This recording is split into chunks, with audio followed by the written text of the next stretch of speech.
હા ભાઈ મત ઉજ્યો રહે છે અત્યારે જો મધની બીક લાગતી નથી આ ભાઈને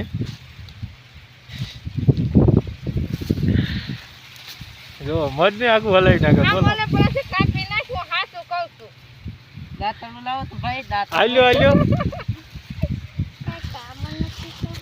જો ઉડાડ્યું છે અને આપણે ભાગવાની તૈયારી કરવાની છે નકા આમાં ભાકાજીકી થાય આમાં ખોટી ન જવાય જો ફૂલ ભાકાજીકી કરી છે મધ ઉડાડ્યું છે જો માચી ઉડે તો જાવ ઓકે જો મધ કેવી રીતે પડાય આવી રીતે પડાય ભાઈ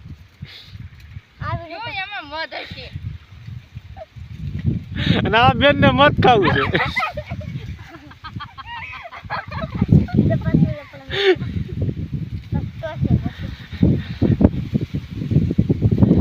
એ ભાઈ મધ દેખાડો તો